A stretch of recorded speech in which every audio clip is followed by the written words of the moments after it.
Education of young people has been a priority in Faribault since its beginning. We don't know what Alexander Faribault's educational background as a fur trader was. We do know that he was an interpreter who could read and write. We also know that he wanted more for his own children and for the other children who lived in town. He gave the land and the means for many of the schools now located in Faribault. Together with his friend Bishop Whipple, he had the foresight to put in place, or help put in place, the school systems we're familiar with.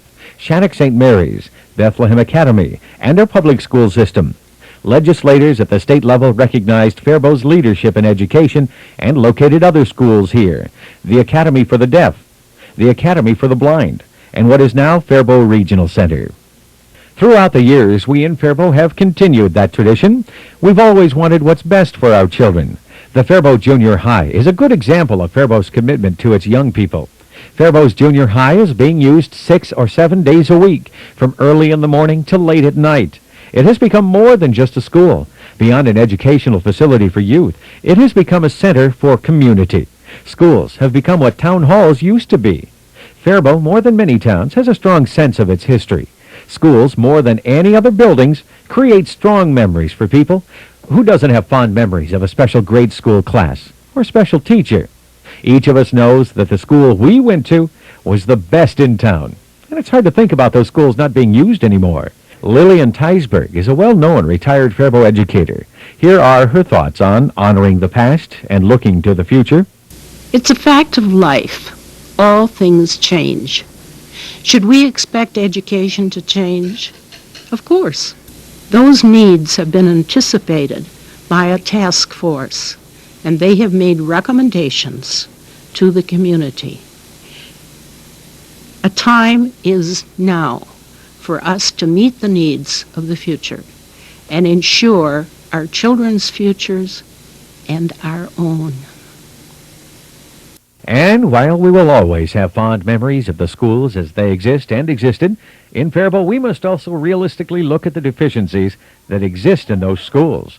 A group of Faribault citizens, your neighbors, got together in the fall of 1992 to do just that, to look at the deficiencies that exist in our school facilities, and to plan for the future of educational facilities in Faribault.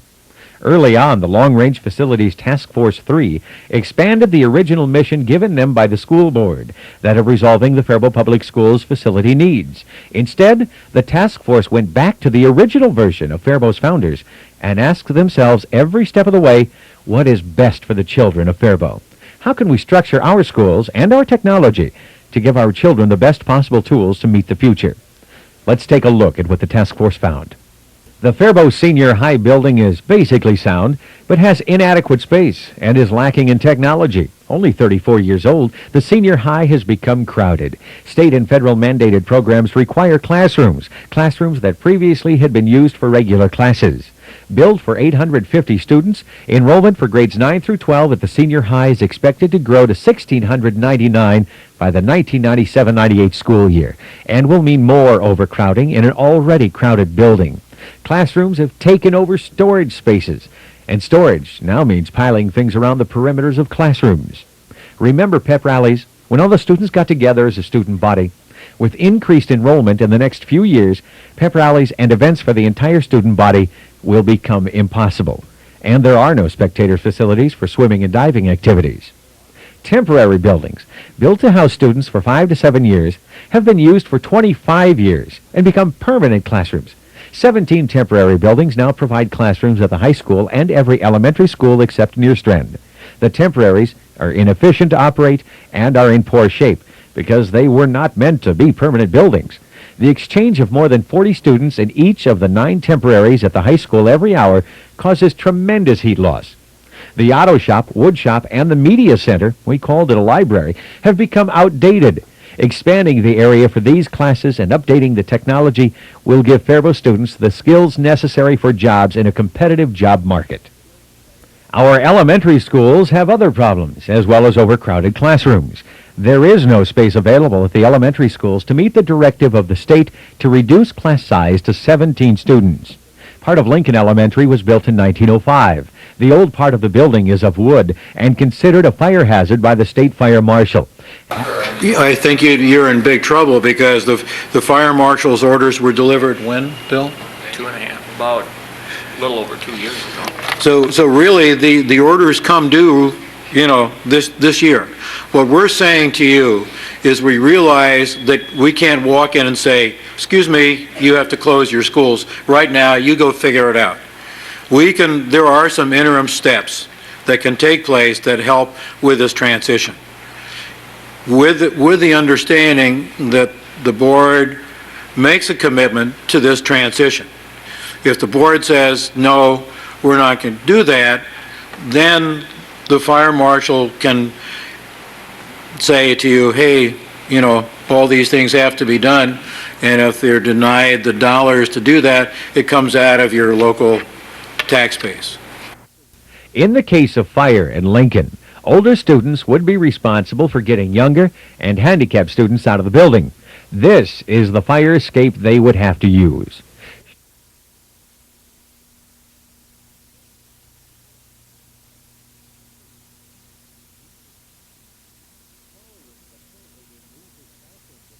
Shower rooms are currently being used as classrooms at Lincoln. Special ed meets in the closets. The media center on second floor is inviting, but only invites those who are capable of climbing the stairs to get there. Space utilized for band and orchestra is also used for media storage, is also a conference room, is also a media office. Garfield was built in 1915. It shares the problems of age and open wooden stairways with Lincoln. And like Lincoln, Garfield has an outdated heating system. Plastic on the windows in the winter helps, but some students still swelter in 80-degree classrooms while others find their classrooms chilly. Closets and basement boiler rooms at Garfield have also been turned into classrooms, and a hallway has been turned into an area for cooking and serving food. Garfield is in poor condition. There are exterior problems, and fences have been erected to keep people safe from danger of falling brick. Now, Washington shares the wooden stairway problems with Lincoln and Garfield to a lesser degree, but its main problem is its proximity to Highway 60. The busy traffic is too close to a building where young children are walking to and from school. Built in the days before busing, Washington's busing area is an area shared by walking children, the cars of parents picking up children, and large trucks.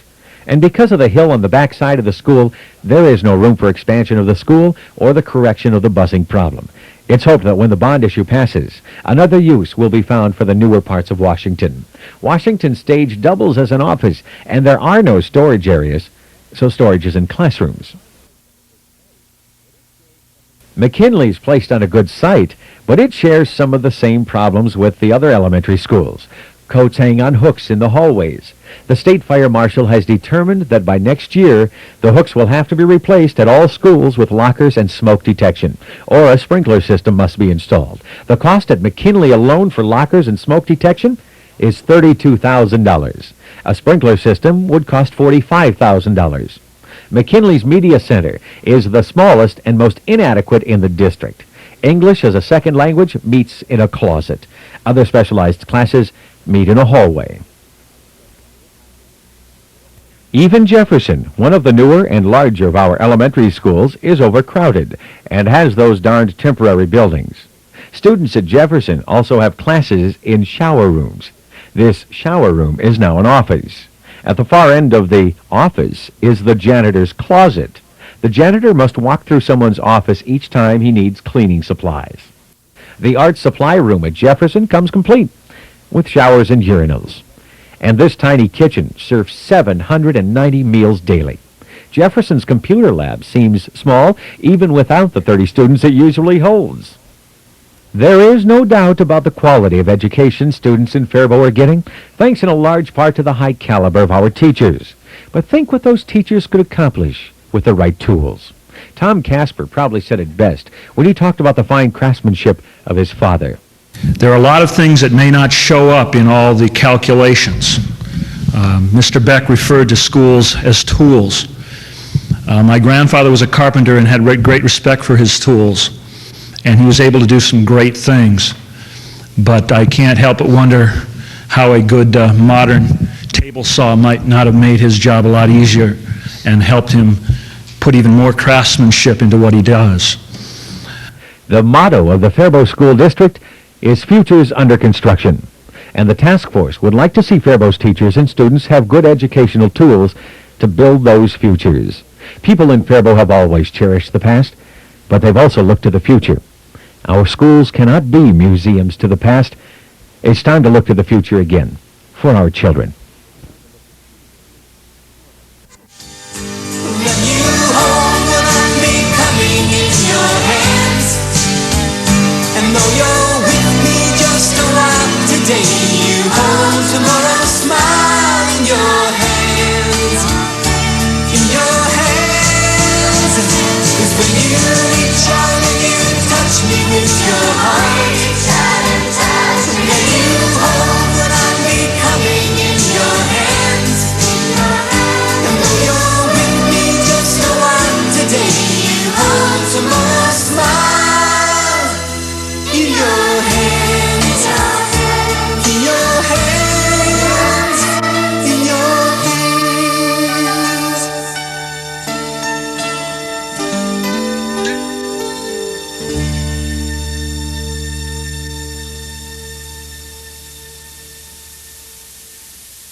This proposed bond issue addresses the space needs of a growing student enrollment, addresses the issue of the state fire marshal's mandate to close some of our buildings, and finally provides the technology to allow our students to be competitive in the future. Well, this is an issue we can't ignore. If this bond issue fails, we're going to be faced with other choices, and they're expensive choices. Split shifts, year-round school, or more temporary buildings that are going to cost us $80,000 apiece. I think this bond issue really is the best choice. Unlike previous bond issues, this time around we have the opportunity to receive funding from the state of Minnesota up to 46% of the total bond issue. The choice is yours. Please vote yes on this issue September 13th.